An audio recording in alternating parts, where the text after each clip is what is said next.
I was thinking it's about time that we do a yes, no, maybe. Welcome back to my channel, guys. My name's Sean. This channel is everything book related because books are everything to me, and honestly, at this point, I feel like my life literally revolves around reading, talking about reading, recommending books to people, asking for book recommendations. Ask me if I'm mad about that. We're coming up to the end of February, and so far this year I've read 19 books, so I thought we'll go through the list of them. I'm not going to go into too much detail, but we're just going to go through and I'll tell you with a yes, no or a maybe whether I think you should read it or not. So let's get into it. Foxglove by Adeline Grace. I gave this 3 stars. I'm going to go with maybe. I did enjoy it, but there were certain things in it that annoyed me. Some characters that annoyed me that brought it down, and it is set in like the 1800s. So some things I find a little bit boring when she's just describing like mundane life, because I'm like, where's the drama, you know? But the storyline is good. The plot that's there is good. So maybe. Face Off by Chelsea Curto. I gave that 3 stars. I'm leaning more towards no. Didn't think this was as funny as it's been made out to be. Kind of felt like it's a little overhyped. Wasn't for me. I didn't really enjoy it that much. Quicksilver by Callie Hart. Yes. 1000% yes. I gave this 5 stars. I'm still obsessed with it. I read it last month and I'm obsessed. I'm absolutely obsessed. It's the most incredible universe. The characters, I'm just obsessed with Ceres and Kingfisher, and I need book 2 immediately. Fantasy, this is my year for fantasy though, so it drew me in and it kept me there, and yes, read it. Between Commitment and Betrayal by Shane Rose.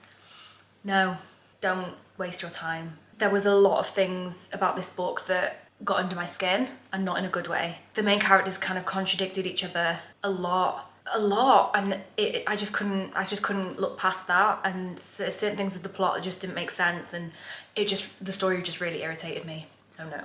Sorry. Onyx Storm by Rebecca Yarros. Yes. I gave this 3.75 stars, and that was purely because I felt that a lot of the chapters that were in there didn't need to be in there. I feel like if they would have been taken out, it wouldn't have affected the plot in any way. And then also there was a lot of characters in there who just like popped out of the woodwork and I had no clue who they were, and I found it a lot more confusing than the first 2 books. But I'm in love with this universe. I'm in love with Violet and Xaden, and any further books in this series I will read because I'm obsessed. So yes, definitely read. Marrow by Bryn Weaver and Trisha Wolfe. Maybe. This is not for everyone. This is a serial killer romance. Both of the main characters are serial killers and they get together. It was a very interesting plot. I love the Ruinous Love trilogy by Bryn Weaver, but their comedy romances, it's bringing that element of the serial killers with the comedy that makes that so special. This wasn't like that. This didn't have that comedic element, so it was different. Not bad different, but just different, so I'd say maybe. An acquired taste. Phantom by H.D. Carlton. Maybe. I gave this 2.75 stars. It wasn't my favourite. I felt like there were too many similarities between Zayd and Addie and Ronaldo and Genevieve. It was just kind of like, that's a bit unrealistic. Don't know why she did those like parallels, but it was really nice to see Addie's grandmother's story from back in the day. The storyline was good, just wasn't my favourite of hers, so maybe. Throne of Power by Rena Kent. I gave this 4 stars.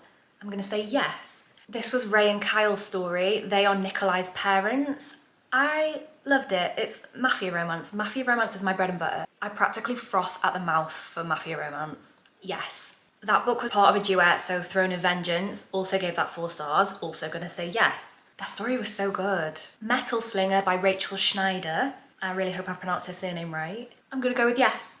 Gave it 3.75 stars. It was a very, very interesting fantasy book. You get to the end and you realise you're dealing with an unreliable narrator, and I was like, I just felt like I had the whole rug pulled out from under my feet, and that's probably why I knocked it down a little bit. But it was very good, and I still will read book 2.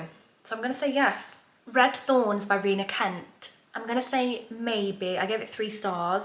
This is Sebastian and Naomi's story. I really liked the storyline, but there were certain things in the book that were just a little bit lacking. Not to say that it wasn't a good book, because it was. And I guessed one of the major plot twists as well.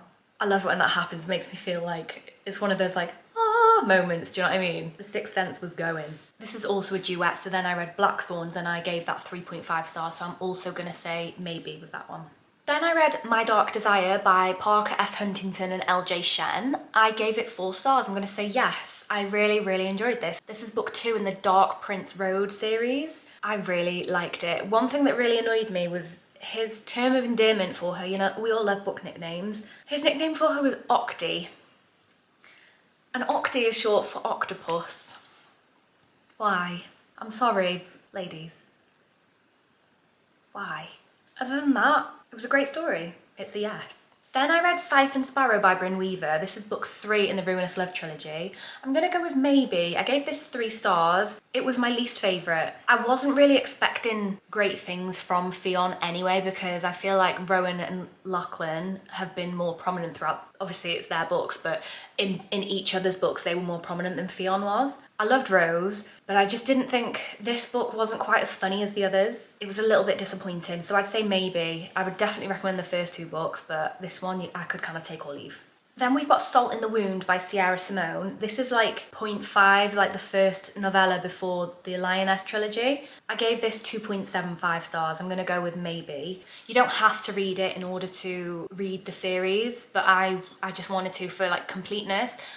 And I kind of found it a bit too religion heavy. Isolde, the FMC, is heavily religious and she was going to be a nun. So I understand it was from her POV, she's in that mindset and she's very involved in the church. So I do get it. However, this is a separate series from like the Priest series, so I expected it in Priest. I expected it in Sinner and Saint because that was part of it, but I wasn't expecting it from this series. Found those bits a little bit boring to read about, so I'm going to say maybe. However, then I read Salt Kiss and I gave it 4.5 stars. I'm gonna say yes, yes, yes, yes. Oh my God, I loved it. I actually inhaled it. It took me on a wild ride. This is from Tristan's POV, and Tristan and Mark, romance just does things to me. I don't even know how to explain it, but yes, yes, yes, yes, read this book. Forbidden romance. Tristan is his bodyguard. Oh, stop it. Not only that, he's engaged to Isolde. It's a love triangle and I was here for it. It's not even in the cheating sense of the word because they've got agreements with each other. They're all seeing each other separately. It's just wild. Then I read Honeycut, which is book 2. I'm gonna also say yes, I gave it 4.25 stars. Loved it, like this series really, really reeled me in. Bitter Burn is coming out this year and I actually cannot wait. Like, I just feel like it's gonna end with a bang. Read this series. Take or leave the novella, but read this series, like, oh my God, please. Then I was lucky enough to get chosen to have an arc of Wildside by Elsie Silver. Honestly, it was literally like a dream come true. When I got that email through, I was screaming. Like, little Sean was like, her heart was bursting. I've just finished it and it was 5 stars, and I'm not even like just saying that, honestly. It was incredible. It's book 3 in the Rose Hill series. I've given all of these books 5 stars so far. I didn't think she could top it, but she has. Like, honestly, it's the best in the series so far. A single dad romance is just everything anyway, but the dynamic between Reese and Tabby was everything. It was absolutely everything. Like, yes, yes, yes, yes. Read it when it comes out on the 4th of March, I beg. Then lastly, we've got Truly Madly Deeply by LJ Shen.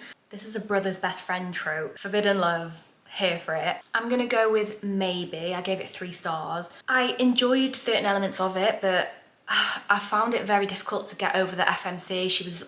The whole point was that her character was very quirky and she was very flawed, and she suffered with social anxiety and didn't really say the right things at the right times. But I just struggled to get over that.